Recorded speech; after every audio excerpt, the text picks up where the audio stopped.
السلام علیکم ورحمۃ اللہ وبرکاتہ۔ محترم بھائیوں، بزرگوں، دوستوں، یہ ہمارا اصلاح معاشرہ کا 184واں سبق ہے۔ محترم بزرگوں، آج سے 2 روز پہلے ہمارے پڑوس کے ملک کے ایک ایئرپورٹ کے اوپر دعوت و تبلیغ کے بہت بڑے ذمہ دار جنید جمشید صاحب کے اوپر حملہ ہوا۔ میں نے جب اس حملے کا ویڈیو دیکھا تو میں سوچنے پہ مجبور ہو گیا کہ حملہ کرنے والے کوئی اسلام کے دشمن نہیں ہے، RSS کے لوگ نہیں ہیں، وشو ہندو پریشد اور بجرنگ دل کے لوگ نہیں ہیں۔ حملہ کرنے والے وہ لوگ ہیں جو زبان سے اپنے آپ کو عاشق رسول کہہ رہے ہیں۔ اچھا، حملہ بھی کس پہ کیا جا رہا ہے؟ کسی شرابی پر نہیں کیا جا رہا ہے، کسی کافر و مشرک پر نہیں کیا جا رہا ہے،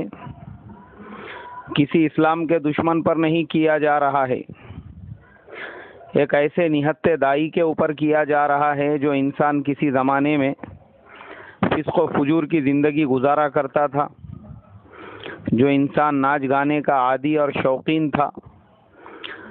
لیکن اس نے اپنی وہ ساری زندگی کو لات مار کر، وہ ساری گناہوں کی زندگی سے توبہ کر کے اللہ والوں کے راستے کو اختیار کیا، بزرگوں کے راستے کو اختیار کیا، صحابہ اور انبیاء والے راستے پہ چلنے لگا۔ آج اس کے چہرے پہ رسول پاک صلی اللہ علیہ وسلم کی سنت ہے، آج اس کے سر کے اوپر رسول پاک صلی اللہ علیہ وسلم کی سنت ہے، آج اس کے بدن پہ رسول پاک صلی اللہ علیہ وسلم کی سنت ہے۔ میں سوچنے پہ مجبور ہو گیا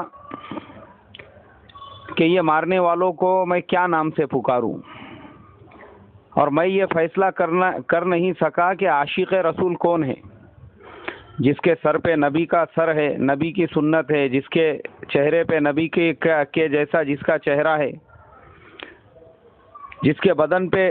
نبی کے جیسا لباس ہے، وہ عاشق رسول ہے جس کو مارا جا رہا ہے، یا پھر یہ جو دعویٰ کرنے والے ہیں؟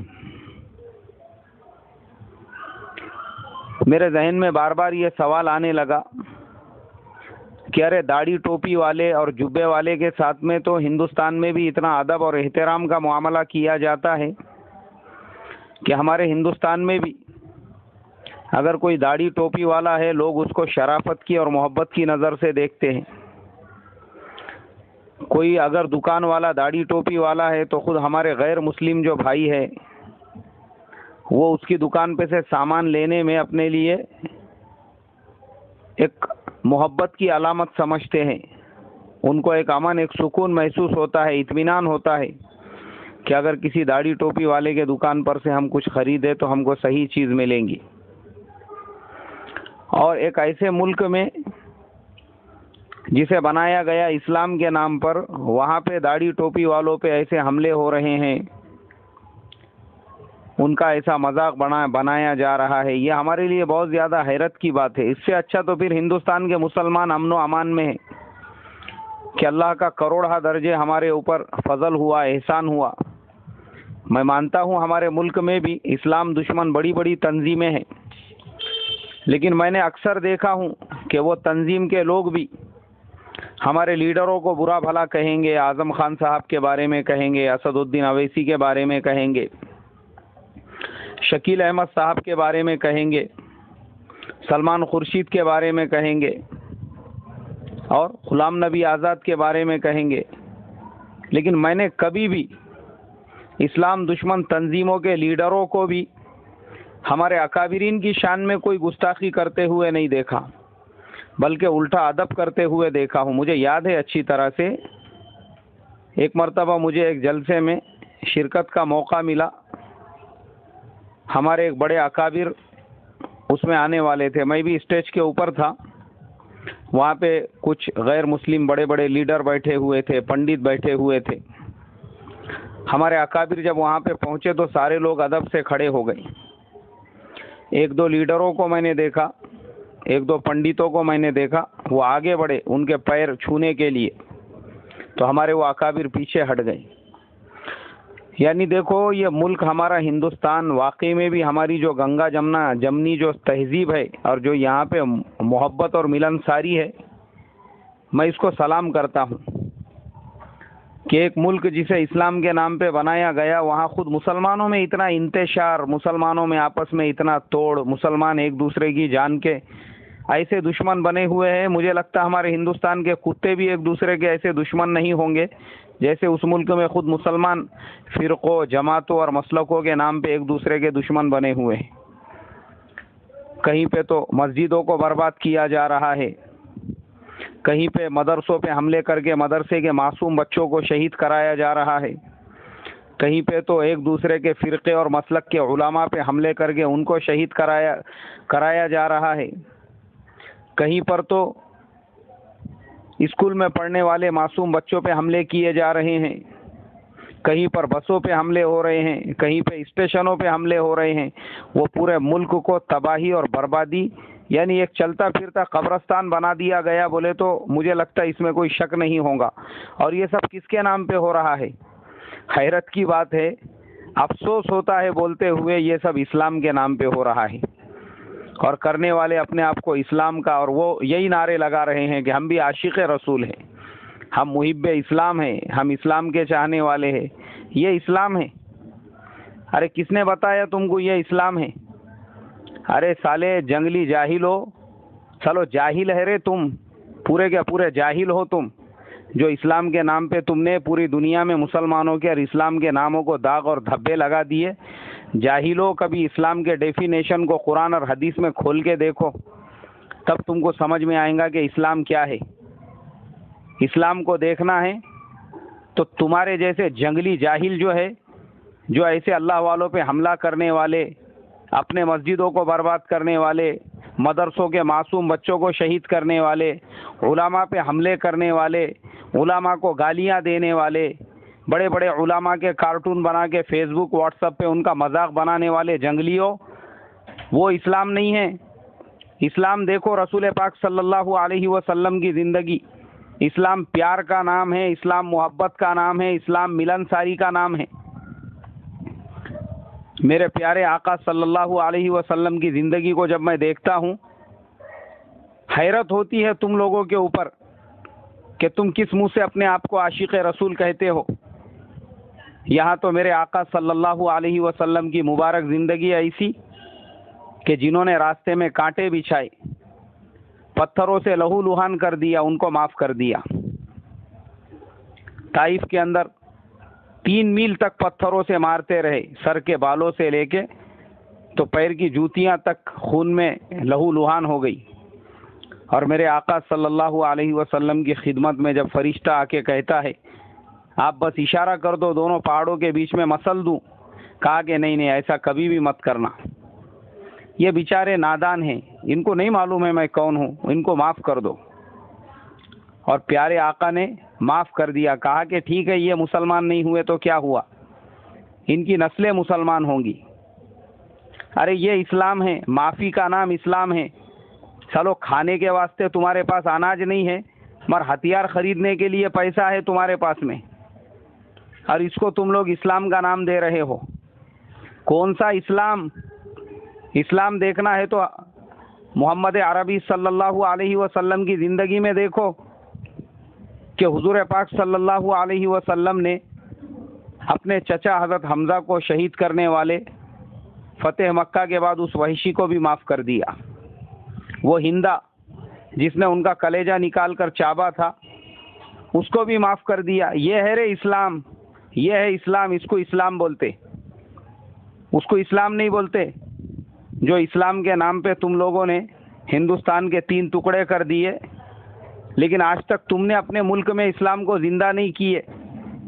یہ ہمارا ملک اچھا ہے تمہارے سے کروڑ درجے کہ الحمدللہ میں 1000 بار ہمارے ان سیکولر ہندو بھائیوں کی تعریف کروں گا کہ بیچارے ہمارے مسجدوں کا اتنا ادب کرتے ہیں، اتنا احترام کرتے ہیں۔ آج بھی ہمارے گاؤں کھیڑوں میں ان کے گھر میں اگر کوئی بیمار ہو گیا، مسجدوں کے سامنے لوٹا لے کے پانی کا لے کے کھڑے ہوتے ہیں اور وہ دعا کا پانی اپنے مریضوں کو، پیشنٹوں کو لے جا کے پلاتے ہیں۔ تمہارے سے کروڑ درجے اچھے ہیں یہ،